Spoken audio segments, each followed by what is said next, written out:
livre de Semia. Justement, alors Adel Khadr devait être avec nous, mais finalement, il ne pourra pas se joindre à nous. Parce que ce livre, qui s'intitule Un siècle de littérature en Tunisie, 1900-2017, a deux auteurs, et deux claviers en réalité, parce qu'il s'intéresse à la littérature tunisienne en arabe, et également en français, mais aussi dans d'autres langues. Donc c'est un ouvrage qui est très intéressant, et qui nous permet de faire le point sur beaucoup de choses. Mais avant de démarrer, comme vous pouvez le voir, nous avons un troisième siège qui est libre, et une chaise qui s'en va, alors que...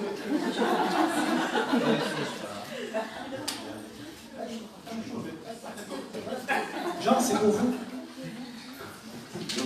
C'est pour vous parce que nous avons le grand plaisir d'avoir avec nous Jean Fontaine. Et on s'est dit que Semia serait entourée par deux muses, au masculin.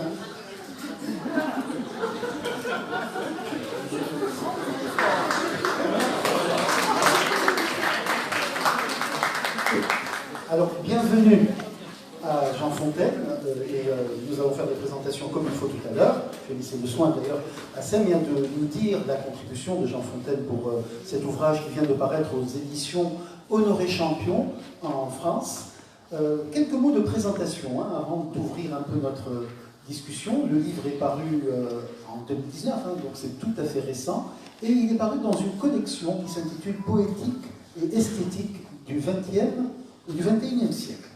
Donc c'est une belle collection chez Honoré Champion qui nous permet de découvrir un siècle de littérature en Tunisie. Alors ce qui est important à mentionner aussi, c'est que cet ouvrage a bénéficié de l'appui, du soutien de l'Institut français de Tunisie. Donc il y a eu une contribution décisive. Nous aurons l'occasion d'en parler tout à l'heure, et Semia Qassam Chafi en parlera bien mieux que moi dans le détail. Alors juste un petit regard sur l'ouvrage. Tout d'abord, vous savez tous qu'aujourd'hui nous célébrons les professeurs de français, et donc c'est une belle occasion de saluer de manière renouvelée Semia Qassam Chafi et tous les enseignants qui sont ici. J'en reconnais plusieurs, et vraiment chapeau à vous tous, merci à vous tous. Et c'est vous qui nous réunissez autour de la langue française, parce qu'en général, quand c'était dans les petites classes, c'est vous qui nous avez appris à lire et à écrire, et ensuite vous avez appris à analyser un texte et le commenter, et également le partager. Voilà. Alors, Semia est professeur de littérature française et francophone à l'Université de Tunis, le co-auteur Adel Khadr, qui était directeur de la Foire du Livre de Tunis pendant quelques années, est professeur de littérature et de civilisation arabe de l'autre côté, à Manouba, et les deux comptent bien entendu plusieurs publications et ouvrages. Je ne vais pas vous les présenter, vous les connaissez tous. Vous êtes ici complices avec Semia Qassam Chafi et également avec tout le travail que le cher prof effectue. Alors le livre, il se présente en une dizaine de chapitres qui sont renforcés ensuite par des anthologies sélectives en langue arabe et en langue française. Pour les textes en langue arabe, ils sont traduits, et puis les textes en langue française, bien entendu, ils sont en version originale. Et puis une grosse bibliographie qui nous permet de nous situer un peu dans ce siècle de littérature en Tunisie. En fait, un siècle qui mord un tout petit peu sur le 19e d'ailleurs, et qui mord également sur le 21e. Ce qui fait que c'est un ouvrage qui est riche parce qu'il nous permet, dès le premier chapitre, de comprendre quels sont les enjeux et la manière dont les auteurs posent des enjeux. D'abord, pour les auteurs, il y a un manque. Il y a un manque à combler, c'est celui d'un ouvrage qui puisse mettre la Tunisie, pour reprendre vos propos, à sa juste mesure dans les recensions bibliographiques et dans sa production littéraire. Et donc c'est à ce niveau-là que cet ouvrage apporte une meilleure visibilité et permet également, et ça c'est un point important pour les deux auteurs, de mélanger le majeur et le mineur de manière à rendre un panorama complet de cette littérature, mais un panorama sélectif bien entendu qui nous permet de retrouver ce que les auteurs appellent des points d'intersection. Alors c'est très intéressant parce que les points d'intersection pour les auteurs qui balayent très large, de manière très cosmopolite, sont l'imprégnation du pays. Et donc il faut que cette littérature soit en quelque sorte, et je vais décliner, une littérature nationale, qui en tout cas exprime le pays. Ensuite, il faut qu'il y ait, dans ces textes qui ont été choisis et dans ces auteurs qui ont été compilés, des reformulations de l'appartenance au pays, de l'histoire également, et aussi de l'identité. Ce qui fait qu'il y a un fil conducteur véritablement qui vient se superposer au travail de recension systématique. C'est ça qui est important. C'est-à-dire que cet ouvrage, qui combine un siècle de littérature en Tunisie, le fait avec un fil d'Ariane bien précis, qui a rapport à l'identité, l'appartenance et également l'histoire. C'est un point important, parce qu'on aurait pu avoir une anthologie dans le vague. Non, là, nous sommes dans un travail qui essaie de se structurer et de se donner des limites dans un sens comme dans l'autre. Le livre se présente en 10 chapitres. À mon sens, au-delà de l'avant-propos, le premier chapitre est fondamental. Il faut bien le lire, bien s'en imprégner avant d'envisager la lecture. Ce chapitre s'intitule « Genèse d'une littérature au fil de l'histoire » et il nous montre la vocation plurilingue de la Tunisie. Il nous montre également le multiculturalisme qui est à l'œuvre dans ce pays. Et puis, il nous place dans cette logique que nous connaissons tous, qui consiste à dire de Carthage à Kerman. Et donc là, c'est un balayage systématique de toutes les langues qui ont pu être celles de la Tunisie et qui continuent à être celles de la Tunisie. Ensuite, c'est un pas de deux entre la langue arabe et la langue française. Les auteurs ont choisi de traiter de la poésie de langue arabe en deuxième partie, donc c'est le premier corpus que nous rencontrons dans l'ouvrage. Ensuite, la poésie en langue française n'interviendra qu'en quatrième partie. Et nous en parlerons tout à l'heure pour essayer de voir pourquoi ce choix. Et un choix très large d'ailleurs, puisqu'il inclut des auteurs des années 30. Et puis, il y a justement une partie spécifique pour ces années 30, et elle s'emboîte bien d'ailleurs avec le reste. Et cette partie concerne les Sardes, les Italiens et les Français. On y retrouve des auteurs très très divers, dont certains ne sont pas très connus. En cinquième partie, c'est la nouvelle de langue arabe qui est envisagée, et là aussi, c'est dans sa continuité depuis ses débuts. Le roman en langue arabe en sixième partie, et ensuite, septième et huitième, ce sont la nouvelle et le roman francophone, puis ce que les auteurs appellent les appartenances polémiques. Et ce sont des textes qui sont qualifiés de textes du dedans et du dehors. Et c'est pour cela que les auteurs ont un pied ici, un pied ailleurs. Je cite le cas de Gisèle Halimi, qui est en Tunisie, qui a écrit beaucoup sur la Tunisie, mais qui est française par ailleurs. Beaucoup d'autres auteurs sont envisagés dans cette partie, y compris, bien entendu, le grand Albert Memmi. Huitième, donc neuvième partie de théâtre tunisien. Et là aussi, hein, c'est un grand balayage de l'histoire du théâtre, et on s'intéresse à tous les écrits des dramaturges tunisiens, et on termine avec l'essai de langue arabe. Donc 10 parties, et ce qui nous intéressera ce soir, parce que Adel Khadr n'est pas avec nous pour traiter de la partie arabe, ce sont les 3 grosses parties qui traitent de la langue française, 3-4 grosses parties. Celle qui s'intéresse aux années 30, qui s'intitule Tracé cosmopolite, la poésie de langue française, la nouvelle et le roman francophone, et les appartenances polémiques. Et avec Semia Qassab Chafi, nous allons essayer d'en savoir plus à propos de l'ouvrage et également à propos de cette démarche. Est-ce que vous êtes d'accord avec moi lorsque je reprends finalement ce que vous dites en disant que ce fil conducteur que vous avez choisi, c'est un fil qui est lié à l'appartenance et à l'identité et qui vous a permis peut-être de structurer un peu le travail. Et puis d'autre part, je voudrais, avant que nous entrions dans le vif du sujet, peut-être que vous commenciez par, je ne dirais pas un éloge, mais je dirais quand même un grand salut à Jean Fontaine. Oui, pas besoin de me demander. Merci beaucoup, Hakim, pour cette très belle présentation. Vraiment, vous faites entrer le lecteur dans le vif du livre de façon très, très juste et en même temps très délicate, qui respecte la complexité. Donc vraiment, je vous remercie d'avoir bien voulu prendre cette présentation en charge et je vous remercie pour ce que vous avez dit pour le livre. Alors, je vais d'abord commencer par remercier tous ceux qui sont là, les amis, les collègues, les étudiants, tout le monde, mon mari, mon frère, tout le monde, Claudie, Roselle, Marianne, tout le monde.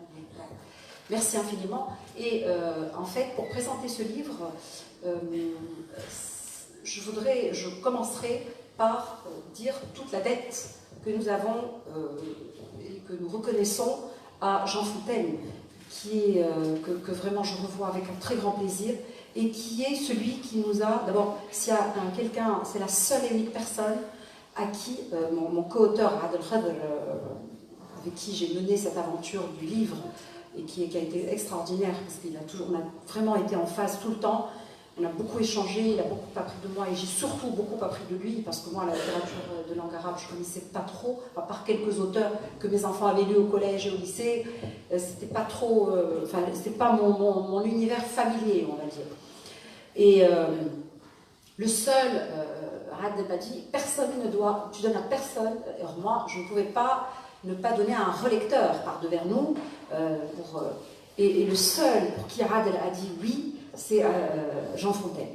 Et vraiment, je le remercie parce qu'il est tout le temps en train d'écrire, il est très pris par son travail intellectuel, et il avait accepté de lire ce livre.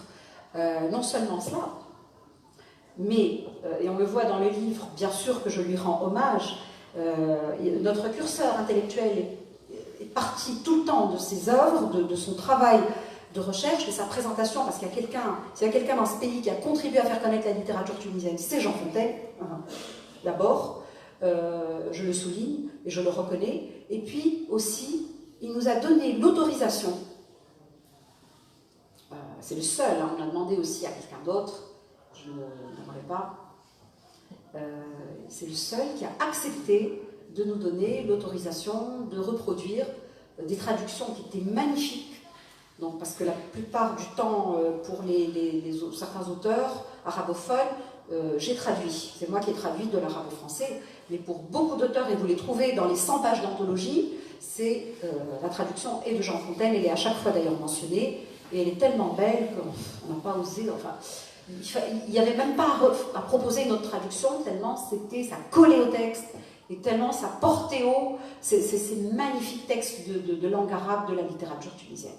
Donc je voudrais le remercier et lui dire combien nous on est fiers et en même temps pour autre chose aussi dont je parlerai après. Il attendra. C'est très important pour moi. Donc merci beaucoup. Et je suis très heureuse de votre présence ici. Elle illumine cette séance. Elle est vraiment une sauce.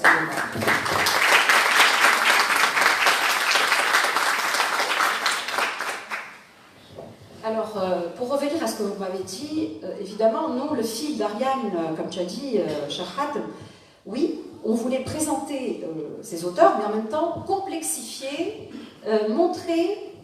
Alors, si je dois parler du projet du livre en lui-même, je suis très contente qu'il y ait des étudiants qui soient là. Je suis contente pour les autres, hein. Mais pour les étudiants, c'est très important. Parce que ce livre est pour eux. Nous, ce qu'on a voulu faire, le projet initial du livre, n'était pas du tout de faire un catalogue d'écrivains alignés les uns derrière les autres, de langue arabe, de langue française, de temps en temps trouver un italien et un sarde derrière, et puis voilà, le groupe des judéo-tunisiens. Non. Le but du livre, alors au départ, et l'Institut français, que je remercie aussi de recevoir aujourd'hui, est notre médiateur et notre principal partenaire dans cette aventure, parce qu'au départ, ce livre, c'était une commande. J'avais fait pour l'Institut français le livre sur Patrick Chamoiseau, parce que moi, j'avais consacré les 10 dernières années à travailler sur les littératures des Antilles.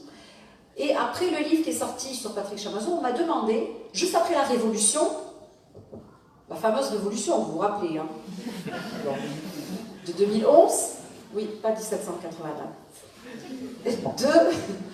de faire quelque chose sur la Tunisie à 4 mains, c'est-à-dire et je devais choisir un auteur. Donc au départ, on a commencé à travailler sur ça, et petit à petit, on s'est aperçu...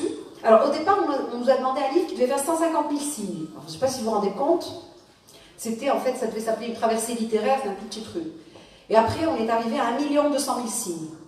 Donc un peu pour vous donner une idée, parce qu'on s'est complètement investi pendant 6 ans dans cette aventure. On a fait des recherches, bien sûr, à la Bibliothèque nationale. Les gens qui nous ont aidés, les étudiants sont cités, sont remerciés au début. Et Dieu sait si on a eu des aides de nos étudiants, de nos chercheurs, des doctorants, des post-docs et tout, qui étaient avec nous pour chercher des choses qui étaient épuisées, parce qu'on est souvent confronté à ce problème du livre introuvable, qui n'est plus en circulation, ou qui a disparu, ou qui est épuisé depuis 30 ans. Et on s'est aperçu que, petit à petit, en faisant les recherches, je ne sais pas si vous êtes arrivé de taper, quand vous êtes dans une bibliothèque, si vous avez été certainement tous dans une bibliothèque en France, prenons une bibliothèque très connue en France, qui est la bibliothèque Sainte-Geneviève, qui est quand même parmi la mieux pourvue des bibliothèques de francophonie. Alors vous entrez, vous tapez littérature tunisienne. 0. On a trouvé 0. C'est la réponse. Vous cherchez encore un peu plus, on met des littératures judéo-tunisiennes, vous avez Albert Memmi. Vous prenez les dictionnaires de la francophonie, les encyclopédies, les histoires de la littérature, et on comprend encore mieux le travail de Jean Fontaine.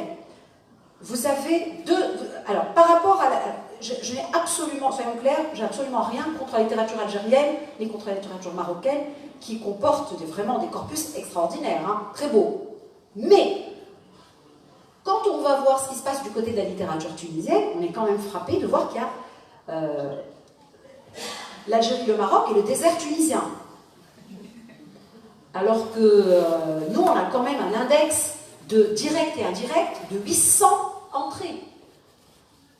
Et puis si quelqu'un reprenait les travaux de Jean Fontaine pour en faire un index, eh ben, vous allez vous rendre compte que c'est à peu près pareil. C'est-à-dire qu'il y a quelque chose qui cloche au niveau de la représentation du paysage littéraire. D'accord, il y a de très grands auteurs algériens, et comment? De grands auteurs, de très grands auteurs marocains, mais enfin, il n'y a pas qu'Albert Memmi et Abdelhamid, qui sont de très grands écrivains. Je ne suis pas du tout en train de dénier leur stature dans notre panorama, dans le paysage littéraire, mais il y en a beaucoup d'autres, et aucune représentation. Je parle des francophones, même pas des autres. Les arabophones, c'est encore... Et pourtant, il y a une symétrie, hein. Il y a 70% d'écrivains arabophones et 30% d'écrivains francophones, grosso modo. Et donc, d'abord, on a voulu rétablir un petit peu une sorte de visibilité à ce patrimoine, parce que c'est un patrimoine, d'où l'intérêt de la présence des étudiants, c'est un patrimoine que nous avons essayé de collecter. On a collecté des noms, on a essayé de sélectionner. À chaque étape, il y avait un travail difficile à faire parce qu'il fallait choisir, on ne pouvait pas parler de toutes les œuvres. Et si vous suivez le plan du livre, comme l'a dit Hatem, c'est un plan qui suit les genres, donc c'est par genre. Ça commence par la poésie, il y a la nouvelle, le roman ou le récit, le théâtre, l'essai. Donc on a les grands genres. Et l'ordre est chronologique, c'est-à-dire on a fait une introduction que j'ai prise en charge, qui part du premier livre, entre guillemets, attesté en Tunisie, c'est le périple d'Anon, le navigateur, donc au 5e siècle avant Jésus-Christ, jusqu'à 2017. On était obligé de s'arrêter pour les besoins de l'édition, hein, de la publication du livre. Et une autre chose qui est très importante, que je tiens à souligner, qui est inhérente à ce que ce livre signifie, c'est son projet politique. Il n'y a pas de poétique sans politique. Il n'y a pas de représentation d'une littérature sans politique, au sens noble du terme. C'est-à-dire sans visibilité accordée à un espace géoculturel, mais épistémologiquement, c'est-à-dire quand on se pose la question de comment présenter la Tunisie, pour nous, il était hors de question, après avoir collecté tous les textes, de donner une représentation nationaliste, entre guillemets. Non pas, bien sûr, et je le dis, c'est écrit même dans la 4e de couverture, que vous pouvez lire, il y a des exemplaires dans la médiathèque. Nous avons de très grands écrivains, et de langue arabe et de langue française, qui ont porté l'idée de nation, bien évidemment. Je disais tout à l'heure à Maad, justement, ne vient pas parce qu'il est pris par la préparation, et sans doute on va consacrer l'année prochaine à la commémoration, ça va être l'année à Metui, Mohamed Arussi Metui. Et justement, ça participe aussi de ce projet, de cette volonté, en tout cas, du désir de mettre en avant des auteurs qui sont trop confinés dans les manuels scolaires, mais qui ne sont pas suffisamment consacrés, qu'on doit relire. Il faut les faire sortir des livres. Il faut que les auteurs sortent des livres. Il faut qu'on les lise dans les classes. Il faut que l'Audipion qui est là, qui fait un travail formidable au niveau du primaire, du secondaire, c'est qu'on doit donner à lire plus que donner à analyser des phrases. C'est très important, c'est vital. Or, nous, ce qu'on a voulu faire, c'est montrer que dans cette littérature, il y a énormément d'altérité. C'est-à-dire que on s'est aperçu petit à petit que même quand on va voir ce qu'il y a en littérature, si vous ouvrez Wikipédia, vous tapez littérature algérienne, amusez-vous, et vous allez voir la représentation qui en est donnée. D'abord, c'est une représentation où tout ce qui est hétérogène est éliminé. tout ce qui est... on n'a que des auteurs algéro-algériens, je dirais. Vous allez me dire, oui, mais voilà, c'est ça, la littérature algérienne. Or, moi, j'ai le courage de dire qu'une littérature, elle doit être dénaturalisée.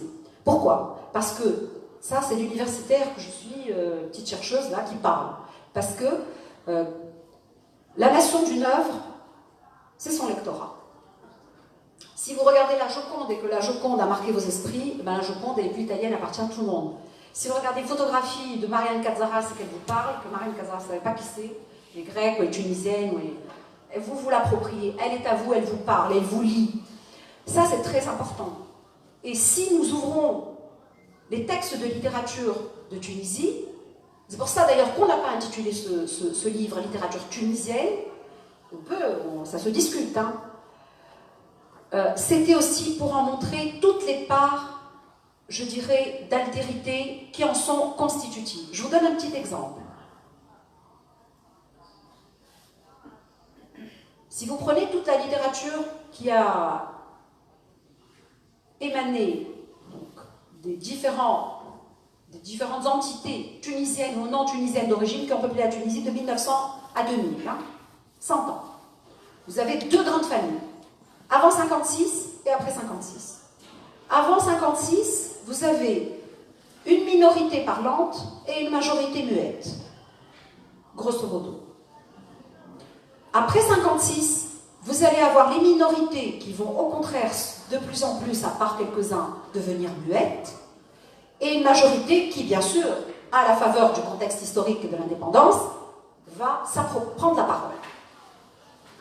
Mais ce qui est encore plus complexe, et là je vous laisse réfléchir, c'est que la littérature tunisienne, vous avez deux composantes, et ça, il faut revenir aussi à ce qu'a écrit Jean Fontaine là-dessus, qui est très éclairant hein, pour nous, c'est que vous avez beaucoup, avant 56, d'écrivains en Tunisie qui sont d'origine étrangère. Moi, je dis, c'est exogène, hein, pour employer comme ça des mots un peu barbares de prof, et qui vivent en Tunisie, qui ont écrit en Tunisie. Exemple, je sais pas, moi, il y a Mario Scalesi, sur lequel a travaillé Sidi Beljac, par exemple. Il y a Ador Ben Litram, qui est le pseudonyme d'Edmond Martin. Il y a Arthur Pellegrin, qui a écrit Les Aventures de la Capuche. Bon. Et par la suite, on va avoir beaucoup de Tunisiens de Tunisie qui vont écrire de l'étranger, c'est-à-dire des endogènes qui vont devenir exogènes. Abdelwahmed, Rafiq Ben Salah, Fawzi Azoueri, il y en a plein. Fawzi Maleh, qui est en Suisse, Ben Salah aussi. Alors ça c'est intéressant, pourquoi? Parce que ça nous sort de l'idée d'une littérature nationale implantée, enracinée dans le terreau. Du coup, nous nous sommes posé la question, qu'est-ce que c'est qu'un écrivain? Comment peut-on, c'est comme dans les lettres persanes de Montesquieu, comment peut-on être non pas persan mais tunisien? Qu'est-ce qu'un écrivain tunisien? Est-ce que c'est un écrivain qui vit en Tunisie? Est-ce que c'est un écrivain qui ne vit pas en Tunisie mais qui a un lien direct ou indirect avec la Tunisie? Je vous laisse essayer de répondre avec nous. C'est pour ça que nous, on a choisi de respecter cette complexité et de donner à nos étudiants, parce que nous sommes tous les deux profs, Adel et moi, à réfléchir sur cette complexité et ne pas rendre, nous on ne voulait pas, un rendu fallacieusement homogène, trop homogène, qui ne correspondait pas à la réalité des faits et à la réalité hétérogène de cette littérature, extrêmement riche. Pareil pour la littérature judéo-tunisienne, les juifs tunisiens. Nous, on a fait une catégorie qui s'appelle Dedans, dehors. On a repris le titre de Sophie Bessis, de l'essai de Sophie Bessis. Dedans, dehors. Il y en a qui sont restés dedans, d'autres qui sont partis. Et on est dans cette espèce de jeu de pas de deux, de chassé-croisé entre l'intérieur du pays et l'extérieur, qui fait la spécificité de cette littérature. Et on a essayé de lui donner une visibilité. Et les 100 dernières pages que vous avez, ce n'est pas du tout des analyses rébarbatives, c'est une anthologie, dans laquelle d'ailleurs figurent beaucoup de traductions de Jean Fontaine, qui sont magnifiques. Il y a des textes de Lisa Keith, des extraits, mais vraiment à découvrir, réellement. Moi, il y en a beaucoup que j'ai découvert au fur et à mesure et qui sont très frappants. Et je n'ai pas peur de dire qu'il y a des extraits beaucoup plus, sur le plan de la littérarité, de la qualité littéraire, beaucoup plus intéressants que des choses qui sont consignées par ailleurs dans d'autres littératures du Maghreb. Voilà. Donc je ne sais pas si j'ai suffisamment éclairé le projet politique, mais enfin je suis à disposition pour répondre à la question. Oui, c'est déjà une grande ouverture. Peut-être que vous pourrez faire intervenir Jean Fontaine à propos de son travail justement antérieur en termes de littérature tunisienne, toutes les recensions d'Abdullah, toutes ces années de suivi, de cartographie du livre tunisien, pour nous mettre encore un peu plus dans le bain. Ma présence à cet endroit géographique est complètement inattendue. Mon travail depuis maintenant 55 ans, plus chroniqueur que critique littéraire. Même si pour les besoins de la carte de visite, comme on dit, j'ai dû suivre tout le cursus, donc licence, maîtrise, 3e cycle et doctorat d'État.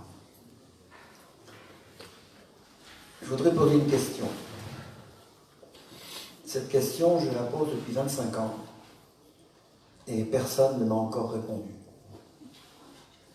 Il s'agit surtout de la production en arabe, puisque c'est mon travail, depuis l'indépendance. Je me demande, peut-on proposer des moments tournants de cette littérature qui dépendent des événements politiques? Par exemple, Talia al-Adabiyya avec les coopératives, la collectivisation. Ensuite, El-Masrah al-Jadid avec la libéralisation, 72, de Mehdi Nouira. Après, Cher al-Kaouni, qu'on appelle souvent école de Kérouan, à tort. Après le Khamis el-Aswad, le jeudi noir, le 25 janvier 78. Puis l'autobiographie romanesque après le départ de Bourguiba, qui lui était le seul représentant officiel de l'autobiographie en Tunisie. Et enfin, la prise de position personnelle, souvent avec son nom et son prénom de l'auteur dans son œuvre, à la suite de la censure décidée par Ben Ali.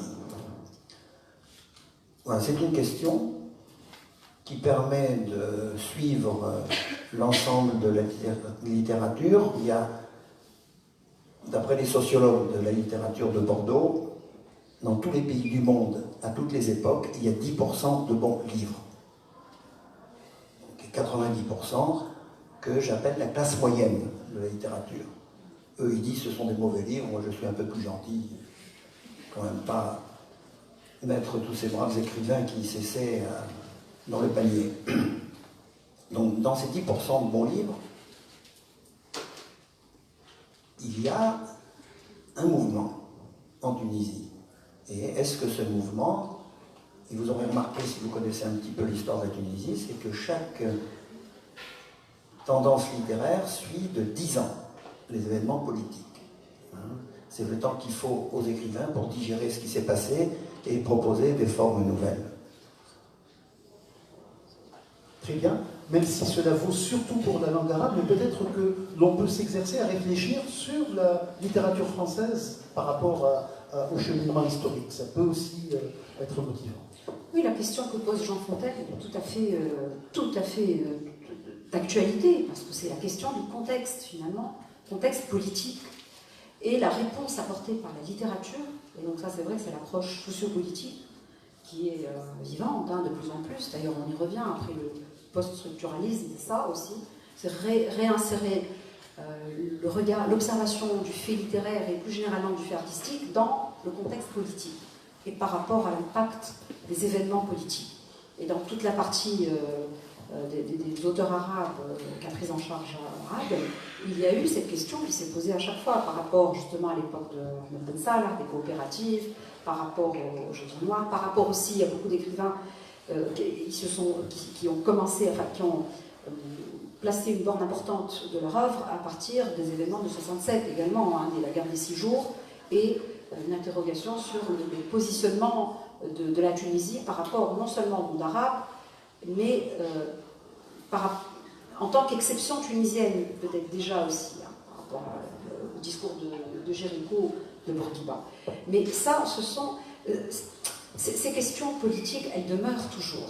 Et c'est la question qu'on se pose, c'est-à-dire qu'un auteur, un lecteur qui vient se renseigner sur cette littérature, nous, ce qu'on a voulu faire, c'est essayer de donner le maximum d'informations et de goût des textes. On avait vraiment délibérément une perspective et un souci esthétique. Un souci esthétique, un souci de beau, de faire apprécier à nos lecteurs et à nos jeunes lecteurs, à l'université, bon, voilà, dans les lycées, des versants. Et c'est pour ça qu'on a tenu à faire une anthologie. Et quand on lit une anthologie, finalement, est-ce qu'on se pose la question des événements politiques? Oui, sans doute.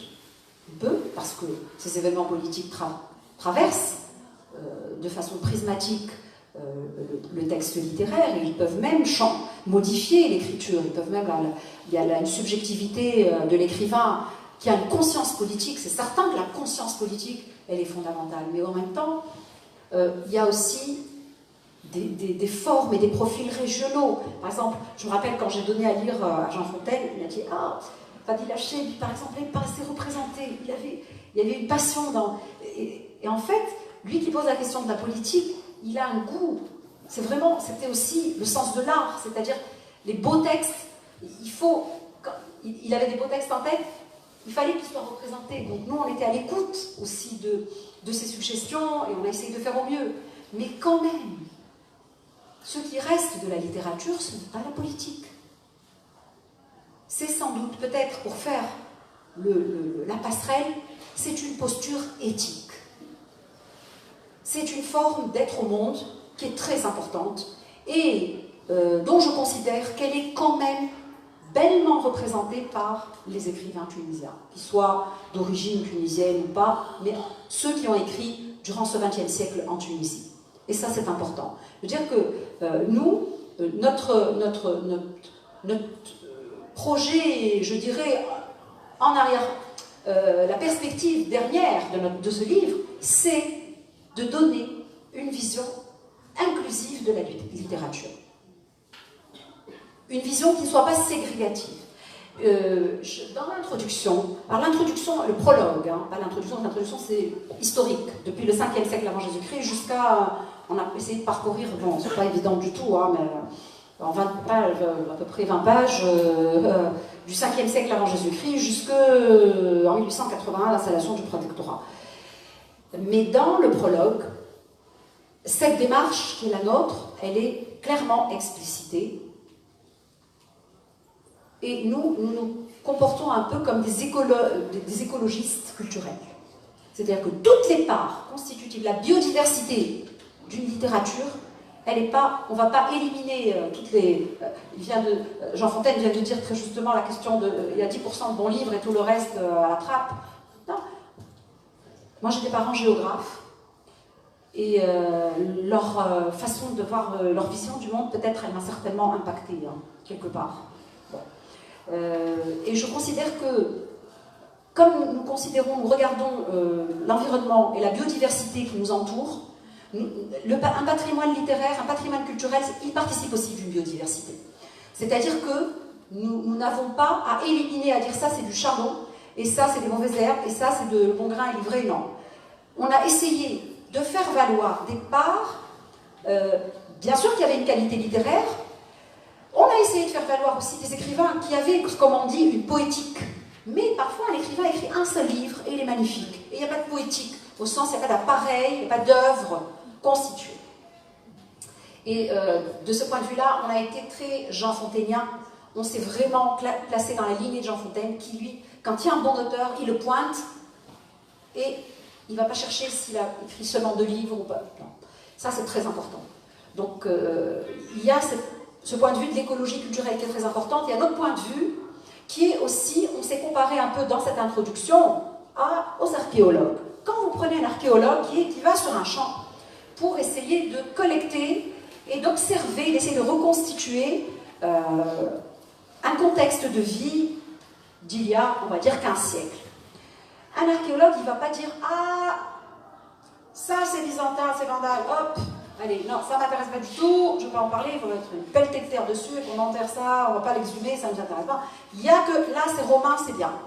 Ou là, c'est punique, alors le romain, je ne veux plus le voir. » Un archéologue, un scientifique, un observateur qui se veut objectif, il va considérer tout ce qu'il a sur le champ de travail. Nous, on a essayé de faire pareil avec la littérature. C'est-à-dire qu'on s'est dit, voilà, il y a des auteurs, par exemple, et ça nous a permis de découvrir des mineurs. Cette vision non ségrégative, moi, j'y tiens. C'est mon éthique, c'est l'étude, je parle aussi au nom de Radifred parce qu'on est archi d'accord là-dessus. Elle permet de représenter des auteurs qui, sinon, eh bien, sont éliminés ou escamotés, on va dire escamotés, comme ça, parce qu'ils n'ont pas une étiquette qui rentre dans le rang. Il n'y a pas, en littérature, c'est pas, où c'est beau à lire, et par exemple, si vous ouvrez la page où il y a des extraits d'Adrien Salmieri, qui est un auteur italien de Tunisie que personne ne connaît, que moi je ne connaissais pas il y a 5 ans, hein. C'est stupéfiant, je veux dire, il y a des pages sur le marché central qui est tout près là, mais à vous faire tomber tellement c'est beau, tellement c'est bien écrit, tellement c'est vivant, tellement ça palpite. Et il y a poéticité à l'œuvre, qui moi, en tant que prof de français, parce que moi je suis prof de français, hein, je suis prof de littérature, je suis sensible à ça, donc je veux le transmettre. Notre travail à nous en tant que prof, c'est transmettre du beau. C'est transmettre quelque chose qui permet de rester, d'apprécier, de garder la barre haute au niveau de la littérarité de ce qu'on propose. Et ça, c'est très important. Donc, on ne va pas mettre de côté des traces de telle culture ou ce profil d'écrivain, bon, bah, il n'est pas tout à fait, il n'est pas assez tunisien, donc allez hop, de côté. Non, ça ne peut pas. Nous, on a défendu ce point de vue-là. Et moi, je suis très contente d'une chose, je tiens à le souligner, parce qu'on nous a reproché très justement, et là, vraiment, je dis, oui, vous avez raison, le livre est très cher. Parce que quand on a dû chercher un éditeur, moi, j'avais déjà publié chez eux, et la directrice de la collection, je lui en avais parlé, elle m'a dit, nous on prend, tout de suite, parce qu'on n'a rien sur la littérature de Tunisie, déjà. Mais la bonne chose, le bon côté, il faut bien un bon côté, hein, c'est que cette collection, cette maison d'édition, elle est représentée, elle est achetée par toutes les bibliothèques. Et alors, pour donner de la visibilité à cette littérature, quand même, c'est un bon deal. Hein. Je veux dire, bon, on a un... Je ne sais pas si tu es d'accord, mais enfin, on ne pouvait pas tout avoir. Hein. Et le coéditeur, hein, et le prix abordable, c'est vrai que c'est cher, mais bon, vous avez 10 exemplaires à la médiathèque. Hein. Très bien. Alors, de manière très, à mon sens, iconoclaste, hein, vous ne faites pas le travail chronologiquement. Par exemple, pour la partie numéro 7, la partie qui concerne le roman et la nouvelle, vous ouvrez, et c'est rare, sur Salah Galmadi. C'est inattendu, parce que traditionnellement, on commencera plutôt rétropédalage, 56 et au-delà. Également, pour la partie poésie, vous créez une sorte de troïka vertueuse avec Abdelaziz Strass, Hedi Bouraoui et Shams Nedir. Et là aussi, c'est assez inattendu. Et ça nous met justement dans une perspective plus dynamique. On est plus dans la synchronie que dans le travail traditionnel de Oui. Donc, c'est un reproche ou c'est une... Non, mais c'est pas grave, hein, les reproches sont les bienvenus, au contraire. Alors, Galmedi, ah bah oui, parce qu'il nous a semblé que Galmedi était quand même incontournable pour la nouvelle, n'est-ce pas, genre, je pense, hein. Salah Galmedi, d'abord, il a écrit en français, en arabe, et puis, ça, et même en anglais, voilà. C'est un auteur qui a rendu... bon, moi, nous, on l'a mis dans le sous-titre de la partie pour Salah Galmedi, c'est la gaie élaboration de soi. C'est-à-dire à la fois l'autodérision tellement belle chez Galmedi, et en même temps, il montre comment, en fait, là, il y a une dénaturation de l'être qui se répercute. Si vous avez le temps, il faut lire un recueil extraordinaire de nouvelles qui s'appelle Le Frigidaire. C'est hilarant. et c'est d'une force d'écriture sans pareil. Je veux dire, et pourtant, c'est pas consigné, vous ne le trouvez pas. Vous ouvrez, enfin, le net, c'est assez catastrophique de ce point de vue-là. Donc nous, on a voulu commencer par Galmetti parce qu'il faisait...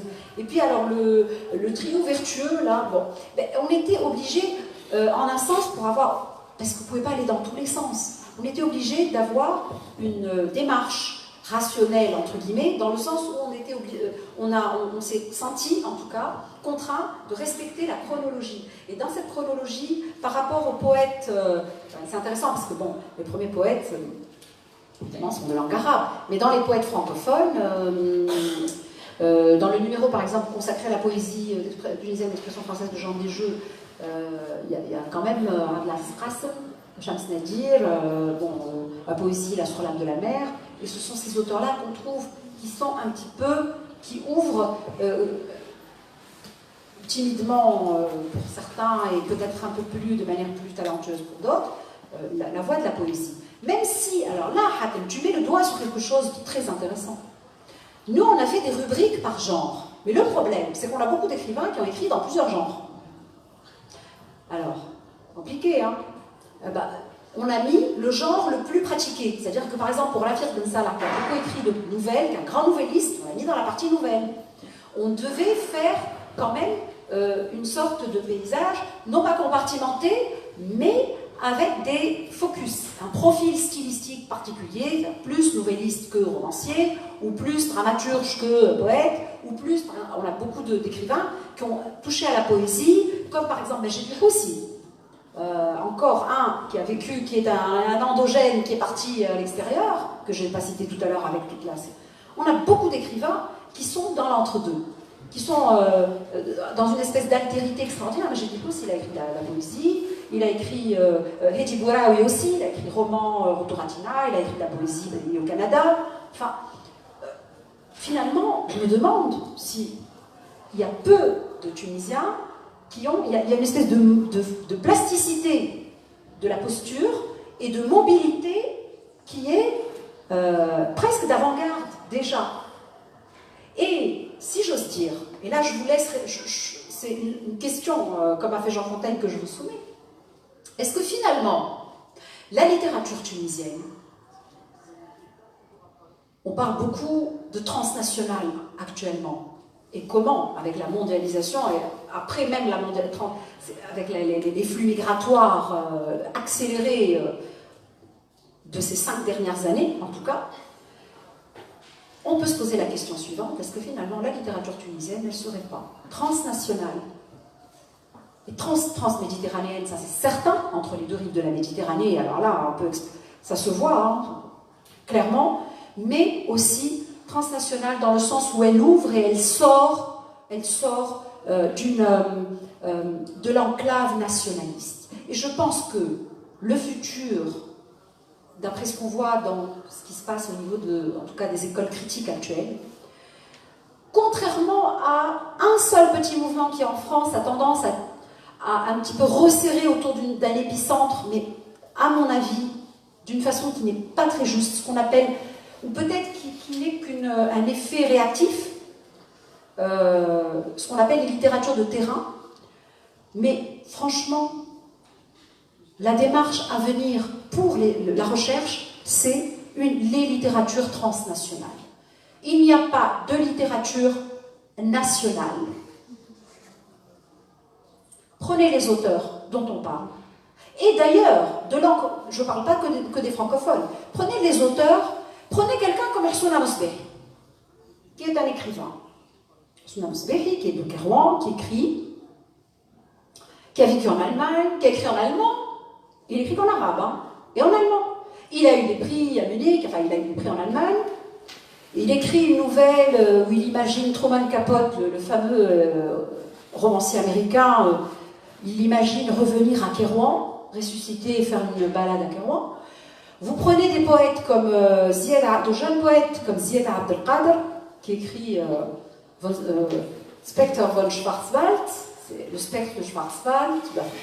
Il écrit des choses où il y a une intertextualité occidentale très forte. Vous prenez le soulier de Van Gogh, de Naïe, d'un autre poète.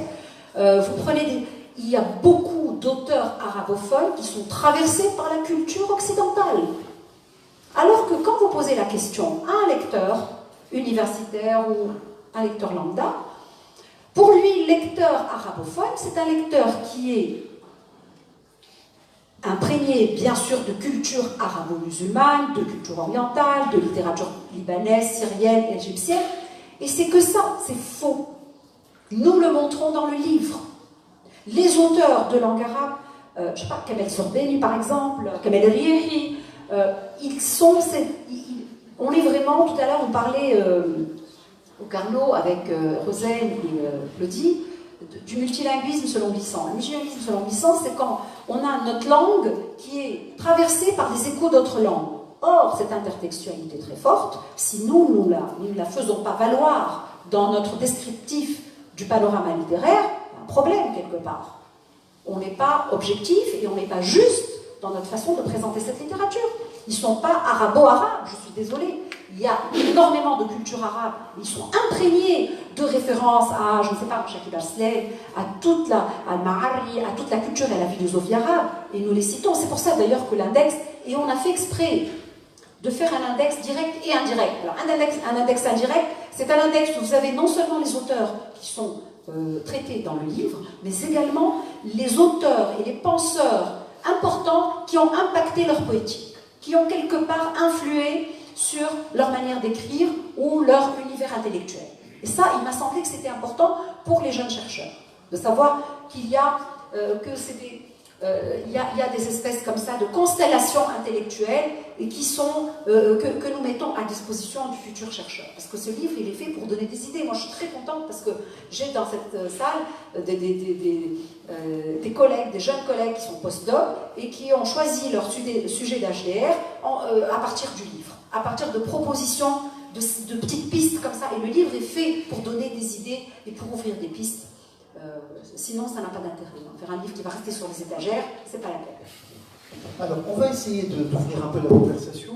Je ne sais pas si vous voudriez répondre à la question, la première ou la deuxième, et en même temps, si certains d'entre vous voudraient nous parler des pistes, justement, qu'ils ont pu envisager à partir de la lecture de cet ouvrage. Qui c'est qui se lance? Alors, je ne sais pas qui voudrait se lancer. Oui, Raïd. Alors, il faut dire aussi, bon, je vous une petite parenthèse quand même, qu'il y a plusieurs anciens du lycée Carnot.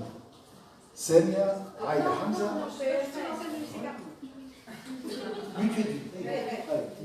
Mutuelle. Carnot. Et Aïda Hamza, donc, Carnot aussi. Mais Mutuelle aussi. Je vais dire des choses comme ça que je pense, sans nécessairement répondre à une question précise. Je suis venue ici d'abord parce que j'ai vu la photo de Seyna Passab, qui a été en classe avec moi il y a déjà peut-être une trentaine d'années. Et donc ça m'a tout interpellée, donc je suis venue déjà pour ça. Je n'ai pas perdu au change parce que le sujet m'intéresse beaucoup. Je vais commencer d'abord par un mot que moi j'ai jamais entendu, que tu as prononcé, qui est bellement représenté, je n'ai jamais entendu. C'est un mot que tu as inventé, ça. Ça existe, bellement représenté, c'est joli en tout cas. Donc moi je trouve que c'est le livre qui a été publié est un document très important. Je trouve que d'abord le mot visibilité me plaît beaucoup. Je crois que c'est ce dont on a besoin beaucoup. Allez, je pense qu'il y a un économiste qui disait qu'une population sous-développée est une population sous-analysée. Donc quand on commence à faire remonter les choses ou à analyser ce que nous sommes réellement et à montrer ce que nous sommes réellement, pour moi c'est vraiment un document très important. Je suis un peu, je ne sais pas si... en fait, je crois que c'est une anthologie où, bon, c'est tous les écrivains ou les poètes francophones ou tunisiens, de langue arabe. Mais je vais poser une question un peu narcissique, parce que moi j'ai un recueil de poésie qui a eu un prix littéraire de Tunis, j'ai un roman qui a eu un prix littéraire de Tunis. Donc est-ce que moi je suis par exemple dans ce livre-là? Non, tu n'es pas dans ce livre. D'accord. Ça, c'est une première question. La deuxième, est-ce que tous les auteurs que vous avez choisis, est-ce que vous les avez tous lus? Est-ce que vous les avez choisis parce que vous avez aimé ce qu'ils ont écrit ou parce qu'ils ont une valeur qui a d'autres critères? Je ne sais pas, qu'ils sont reconnus. Ça, c'est très important pour moi. Voilà. Pour les gens qui disent, d'abord c'est très important d'avoir un document pareil. Et en même temps, j'aimerais bien savoir un peu comment s'est fait ce choix. Alors, Haïda, merci pour ces questions. Alors, il y a une chose. On nous a déjà reproché, par exemple, de ne pas avoir mis sur Adganouz. Et c'est vrai qu'on a... Alors, le problème, je ne vais pas me défendre de façon hypocrite en disant « Ah oui, mais on ne pouvait pas mettre tout le monde et tout le monde. » C'est pas ça. C'est pas ça. On peut, finalement, pourquoi pas, en ajoutant 3 lignes, on peut mettre tout le monde. Mais le problème... Alors, le problème, on a essayé de le résoudre de la façon suivante. Parce que le problème s'est posé plusieurs fois. On s'est dit, mais c'est ça, il n'y a pas... Oh, catastrophe. On a eu des palpitations de tachycardie, parce qu'on s'est dit, on a oublié celui-là. Comment on va faire? En plus, c'était... et puis les épreuves, quand vous corrigez, vous rappelez quelqu'un, après, c'est fichu. On s'est dit qu'on va faire un autre livre, pas aussi gros, rassurez-vous, consacré, Rad particulièrement, il tient. D'une part, parce qu'on a toujours en tête les critiques que nous avait adressées Jean Fontaine, et Jean Fontaine c'est quelqu'un de très important pour nous, parce que c'est aussi comme une forme de dialogue qu'on voudrait établir avec lui, parce que c'est à partir de son travail que nous on a pu travailler. Il a fait un recensement considérable, et un travail avec un sérieux, une énergie, une passion que je salue, je ne me lasse pas de saluer, mais en même temps, je suis d'accord avec toi. Le choix, c'était lequel? C'était,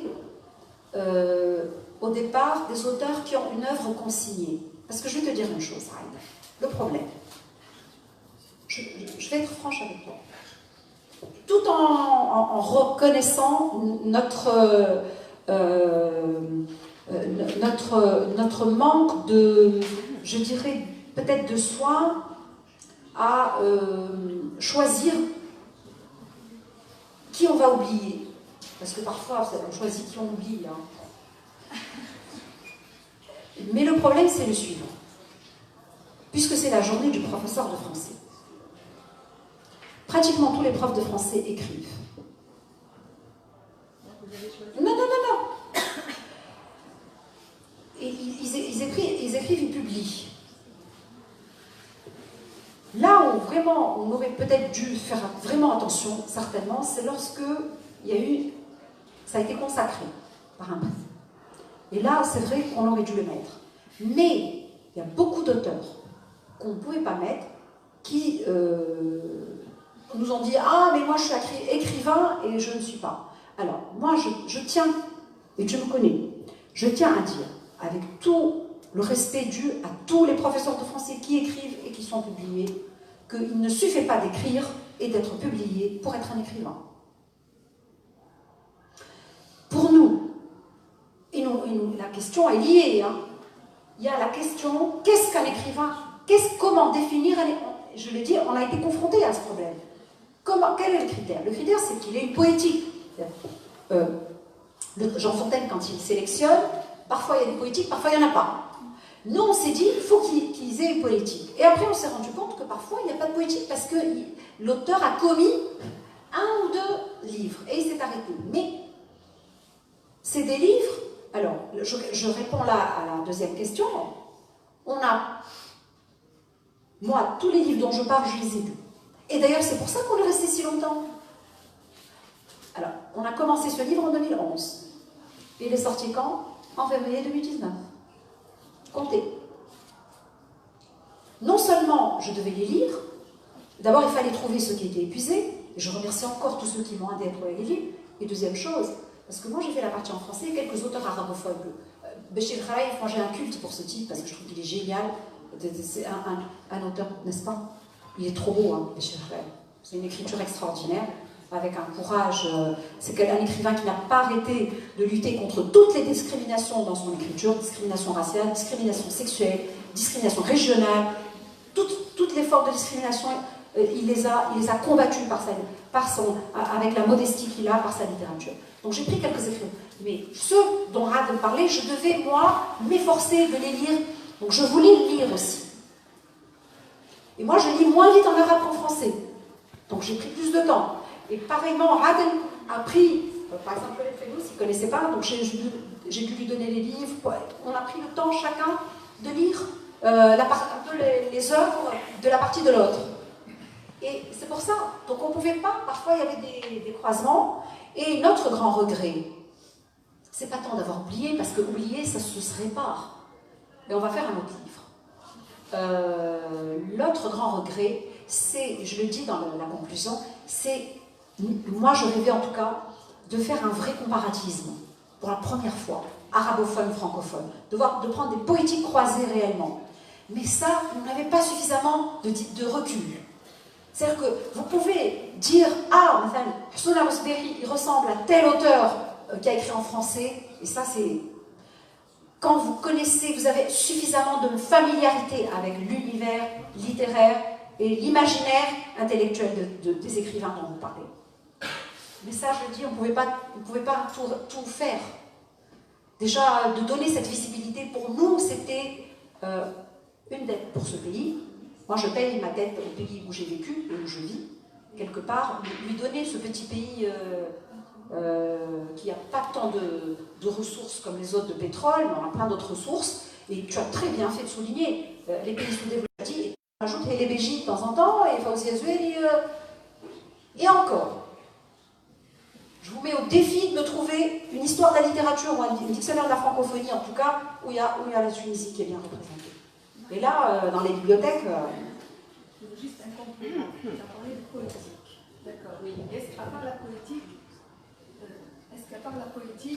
il y a par exemple quelqu'un qui parle d'une cause. Donne-moi à part la poétique quelque chose dans le roman. Oui. D'une cause pour les... Tu parles pour les francophones ou pour les arabes, pour les langues arabes? Bon, je parle pour les deux, parce que vous n'avez pas les mêmes raisons, vous n'avez pas les mêmes critères de choix. Non. Oui. Alors, en fait, non, pas une cause, mais un profil où la qualité de l'écriture et le sujet traité entrent dans une résonance telle qu'elle est audible pour nous, que ça nous parle. Et là, il fallait que ça parle. Et on a, si tu veux, moi j'ai mis beaucoup de cœur à parler des auteurs des années 30. Pourquoi?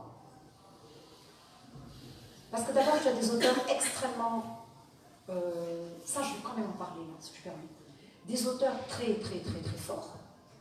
Italiens, sardes, maltais, italien-maltais, juifs, arabes bien sûr, de langue arabe, mais d'une force, avec une poétique de très belle qualité. Et ces écrivains, ils sont sous-représentés. Alors soit ils sont sous-représentés, alors il y a autre chose, et là aussi, j'assume vraiment ma fonction de professeur. Par exemple, parmi les Français, parce qu'il y a des Français dans ce livre, tu as des gens qui ont écrit dans des journaux colonialistes. Ok? Bon. Alors, les Français qui ont écrit dans les années 30, c'est des gens qui ont fait la 14-18, qui sont rentrés complètement déglingués de la Première Guerre mondiale, c'est-à-dire soit sans jambes, soit sans bras, soit ni l'un ni l'autre, soit handicapés, ils étaient dans un état lamentable, et ils ont écrit. Et quand ils écrivent, la représentation, ce qu'ils écrivent, le roman, je prends par exemple les aventures de la Gabouche. Les aventures de la Gabouche, c'est une merveille.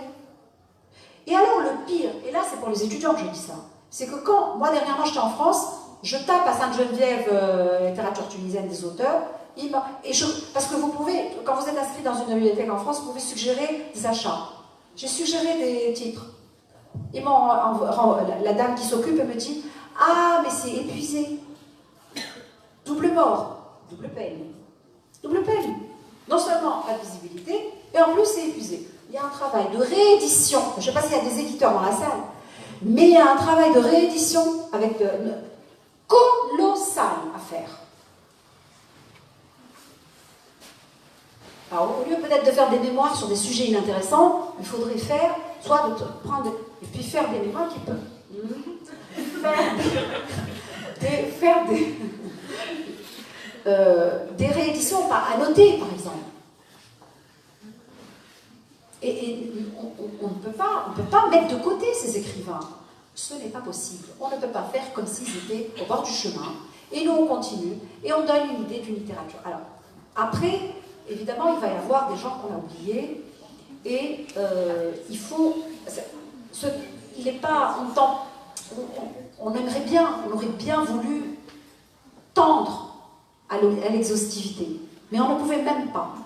Parce qu'en plus, à un moment donné, l'éditeur a dit « Eh oh, 1 200 000, ça suffit, hein. Comment ça vient faire, ça va coûter une fortune. Donc stop ».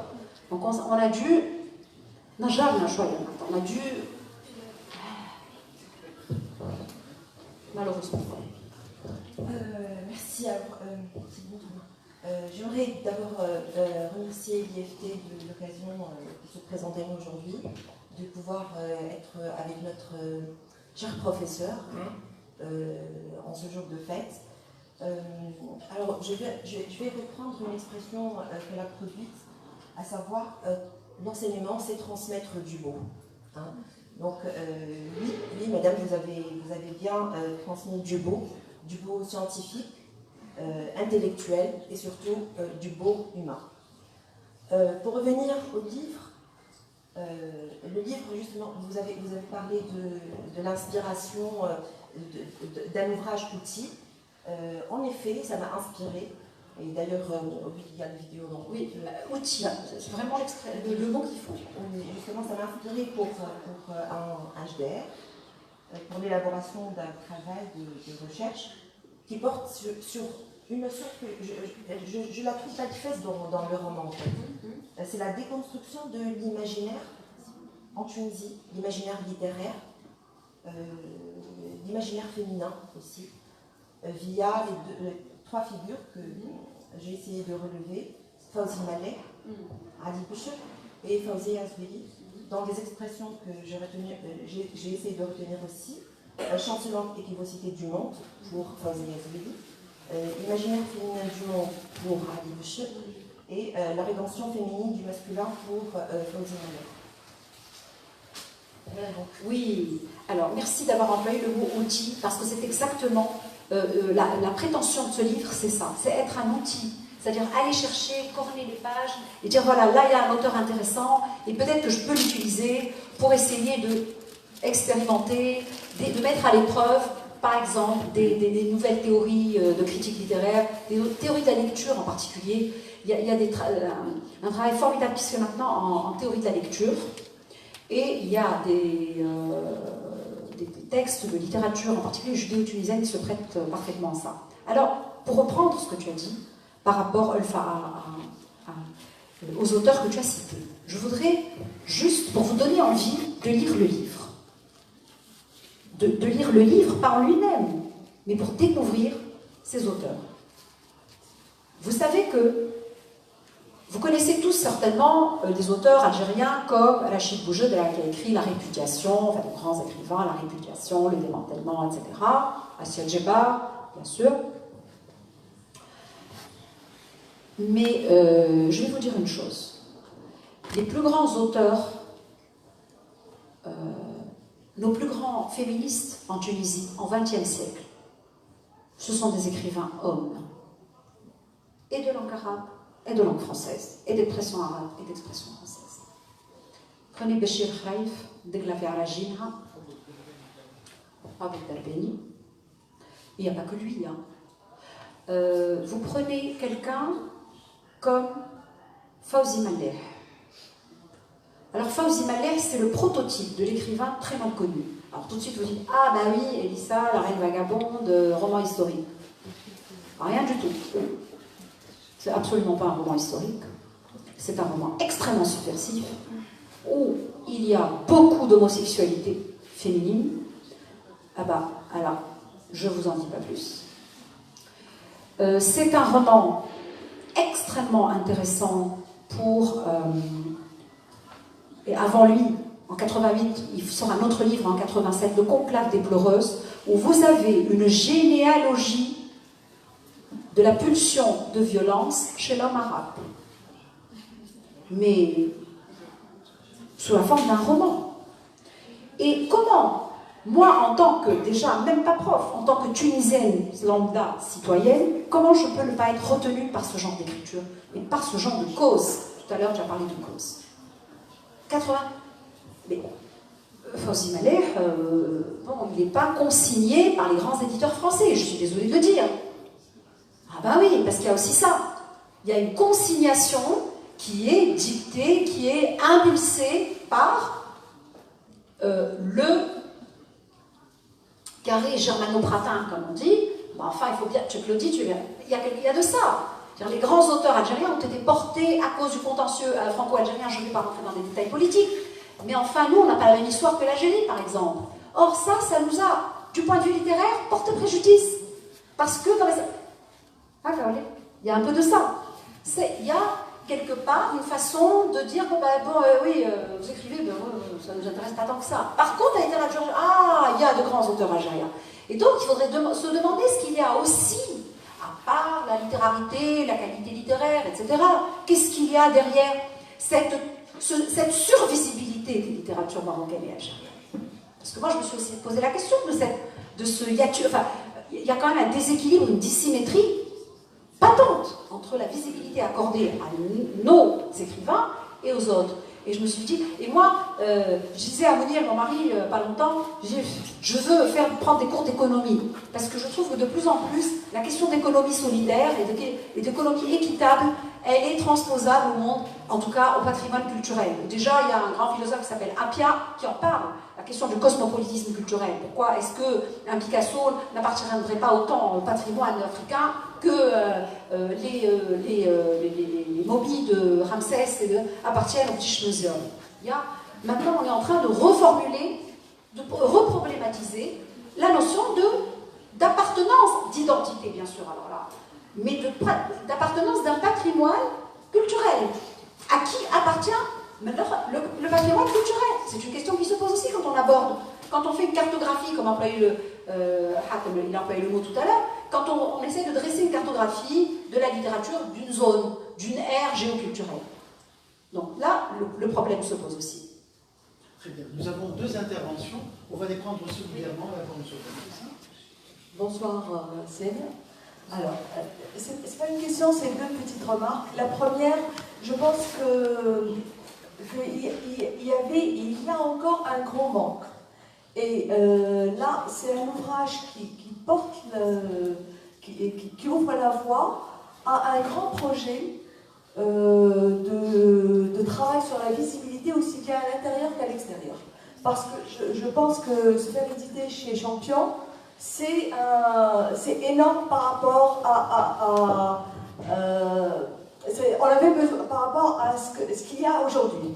C'est-à-dire, il n'y avait rien, et là, quand on publie ces champions, c'est qu'on a une chance de visibilité à l'extérieur, mais je pense aussi que c'est une porte qui doit être ouverte pour des travaux, peut-être qui ne demanderaient pas 8 ans ou 9 ans, pour des travaux ponctuels pour les travaux consacrés, pour une thématique, par rapport à un événement, etc., pour des approches comparées entre deux traitements, donc des couplages, absolument. Exactement.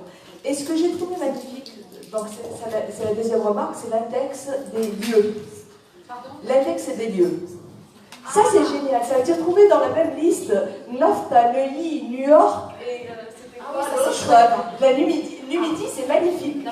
Ça a été retrouvé Hajj Larioun, Haïti. C'est génial, quoi. Ça en dit long sur...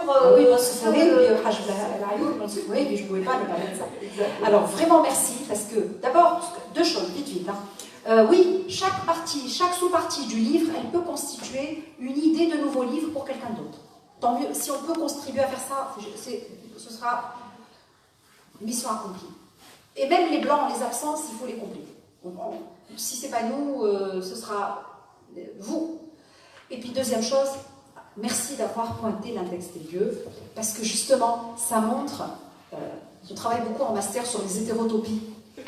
Et ben voilà, ça montre l'enchevêtrement des lieux, et le fait que, oui, l'immigration aussi, que quelqu'un comme, je sais pas, Fawzi Azoueli, Eliane Farid, Hedi Khadour, par exemple, c'est intéressant, c'est un auteur qui avait zéro tunisialité au compteur avant 2011, et après 2011, il produit un livre extraordinaire, où on l'a mis d'ailleurs dans l'anthologie.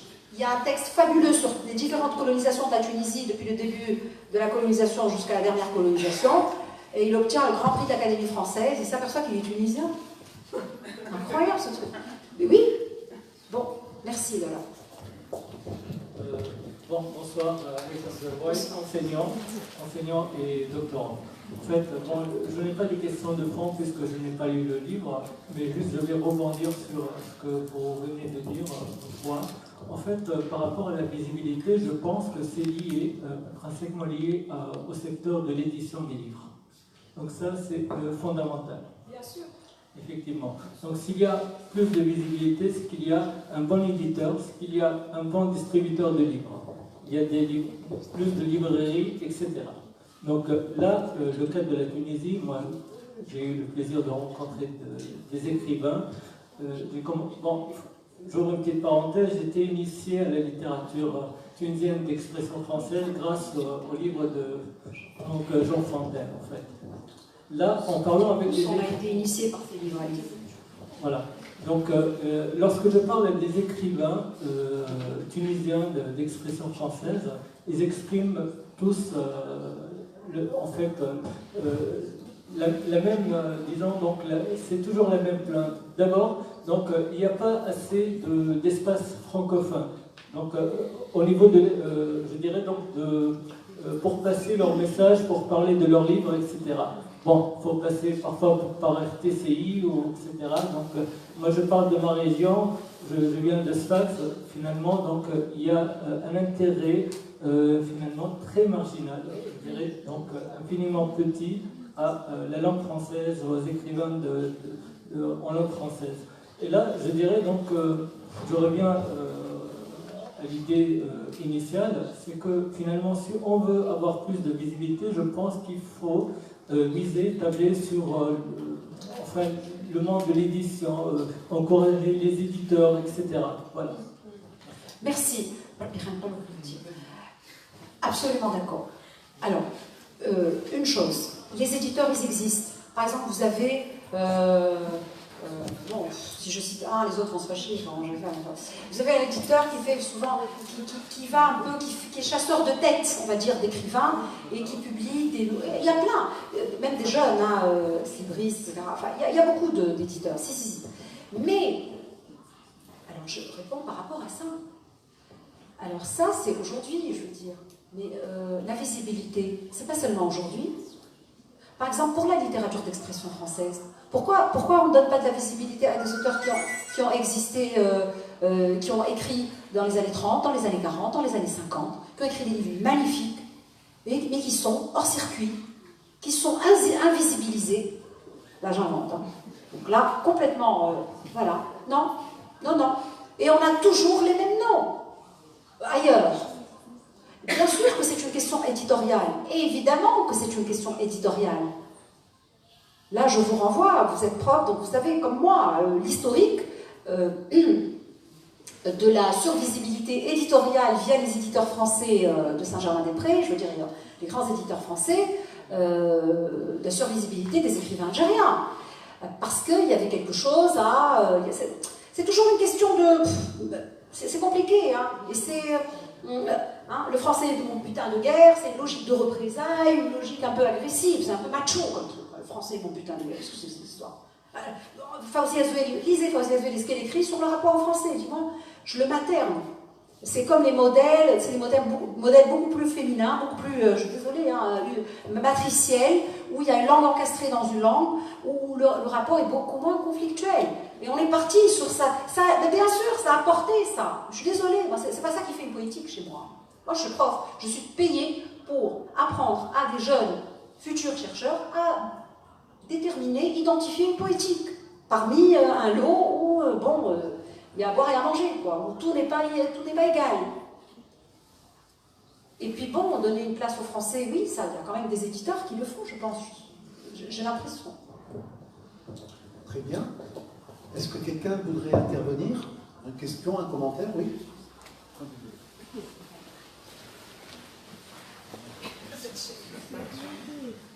Bonsoir Seigneur, bonsoir Monsieur Jean Fontaine. Je vous remercie d'abord tous les deux pour la littérature tunisienne, au nom de la littérature tunisienne. Jusqu'à maintenant, quand j'essaie de travailler sur un texte tunisien, je n'ai que Jean Fontaine, que je cite pour les articles, même pour choisir des corpus, surtout en littérature arabophone, à travers les comptes rendus, etc. Et je te remercie beaucoup, Seigne, parce que j'ai vraiment besoin de cet outil, comme vous avez dit. J'essaie de travailler depuis 2-3 ans autour de la question de la dimension documentaire dans la littérature et le cinéma tunisien. Je voulais le faire à partir de 2011, mais j'ai très vite compris qu'il fallait une archéologie, et là, votre livre va beaucoup m'aider. Surtout que je veux travailler plus sur la littérature arabophone. Et ça me donne aussi une légitimité académique, parce que je me rends compte que travailler sur la littérature arabophone dans un département de français n'est pas aussi évident que ça, comme si la littérature avait une patrie. Et ce livre, pour moi, c'est vraiment une aubaine, quoi. Donc merci. Voilà. Oui, merci Cyril. Alors moi, je voudrais terminer en lançant un appel à l'Institut français. Claudie, Rosette, oui. Alors, l'Institut français qui nous a toujours soutenus, qui est principal partenaire culturel, qui a toujours dit oui à nos idées, et qui nous a soutenus parce que ne peut pas publier comme ça en France, il faut des subventions, et, il faut un soutien, un vrai soutien, il faut y croire. Pour continuer et prolonger la visibilité, il faut, on va enclencher une dynamique qui est déjà enclenchée par certains écrivains, par certains étudiants qui font des mémoires sur des auteurs tirés de ce livre, peu connus. Il nous faut rééditer. Donc, moi je lance un appel à l'Institut français pour qu'il nous aide à rééditer, à faire des rééditions de livres, d'ouvrages épuisés qui nous parlent de notre culture, qui nous parlent de la Tunisie des années 40, des années 50, des années 30, qui permettent, et qui en plus sont d'une très grande modernité parce que justement ils sont dans cette espèce d'interculturalité qui pour moi est fondamentale dans un pays, dans cette hétérogénéité qui... Toute culture est portée par son hétérogénéité qui la déploie de l'intérieur et l'intensifie. Moi j'y crois et je pense que si on a des partenaires culturels qui sont avec nous, on peut enclencher des dynamiques de réédition avec des ouvrages réédités, annotés, avec des annotations, c'est-à-dire qui apportent aussi un appoint de lecture, des manuels par exemple pour le secondaire. Moi, j'ai vu que l'année dernière au bac, il y a eu un texte de Hedi Qadour. Et j'étais très contente de constater ça. Ben, il faut aussi pouvoir donner des textes des années 30, des années qui sont très attachants, franchement. Il ne faut pas attendre qu'il y ait un conteur ou quelqu'un qui est d'un autre temps qui vient nous raconter, voilà, il y a eu cet auteur, cet écrivain qui parlait de ça, alors qu'on peut avoir l'œuvre entre les mains. Et merci à tous. Encore une question. Encore une question ou un commentaire rapidement. Juste une remarque par rapport à l'insertion des textes francophones dans les manuels scolaires. Oui. Voilà. Donc, est-ce que vraiment c'est une stratégie pour faire valoir cette littérature? C'est une stratégie totale. Hein. Donc nous, si on est contacté par les gens qui fabriquent les manuels secondaires, on répond présent, hein. Mais même primaire, il y a des textes magnifiques pour le primaire. Je veux dire, on fait comme en France. Il y a des textes qui sont facilités, qui sont reformulés, mais il faut leur donner ça. Mais je veux dire, ça leur revient de plein droit. Et là, on attend d'être contacté par le ministère de l'Éducation nationale pour donner des textes à lire. Très bien. Aux jeunes enfants. Merci aux beaucoup. jeunes élèves. Alors, juste un petit commentaire de la part de Jean Fontaine, et nous allons conclure. Et je voudrais quand même attirer votre attention de manière très pratique sur la page Facebook et sur le site web de l'Institut français, où vous pouvez trouver tous les renseignements qu'il faut sur le programme d'appui à la publication, le PAP, qui porte d'ailleurs le nom de Ahmed désormais, et qui pourra vous renseigner sur toutes les possibilités de financement. Voilà, c'est une remarque pratique en passant. Jean Fontaine. Juste deux petites précisions par rapport à ce qui a été dit. Dans les comités de lecture des grandes maisons d'édition à Paris, il n'y a que des Algériens et des Marocains. Il y a quelque temps, il est apparu dans la collection Que sais-je, la littérature algérienne. Je me suis dit, bon, je vais faire la littérature tunisienne. Et que sais-je m'a répondu, ça ne correspond pas à notre politique d'édition. Alors créez-la, vous, la politique d'édition. Donc, la deuxième remarque concernant les rééditions, ce sont des rééditions à perte commerciale. Excusez-moi de le dire, mais ça ne va pas se vendre. Déjà, les livres ordinaires qui paraissent, les nouveaux, ne se vendent pas. Hein, les romanciers viennent dans mon bureau, aux romancières, en pleurant, en disant « je n'ai vendu que 80 exemplaires de mon roman ». Alors, une réédition d'un auteur de 40-50, excuse-moi, mais le problème, c'est ça, c'est à perte. Alors, s'il y a un petit milliardaire parmi vous qui est prêt à financer ça, ça marchera, sinon. Donc je suis très contente que Jean Fontaine appuie ce que j'ai dit à propos de cette espèce d'ostracisme, on va dire, éditorial, pour dire les choses gentiment, c'est à nous de nous prendre en charge. Mais je ne suis pas d'accord. Pas d'accord pour la question de la perte. Il faut, enfin je suis d'accord, oui, bien sûr. Mais en fait, il ne faut pas qu'on se laisse abattre en étant d'accord avec leur façon de voir les choses. Il faut qu'on ait, si on a un soutien, et si on est aidé par les médiateurs, il nous faut des médiateurs avec l'éducation nationale. Je veux dire qu'au lieu de mettre... Non mais, je ne sais pas si vous regardez, parfois il y a des... Alors pour les écoles privées, c'est encore une catastrophe. Parce que soit ils sont dans une altérité totale, qui est complètement opaque, mais alors qu'on a des textes qui parlent. C'est très important. Un texte qui parle, tu vas d'accord? C'est un texte qui est évocateur, qui est en prise avec l'imaginaire de l'enfant, du jeune élève. Et on va trouver des milliardaires. Il y a beaucoup de milliardaires en Tunisie. On va les solliciter. L'Institut français va lancer un appel. On va appeler les fondations. Il faut faire ça. Il faut faire ça.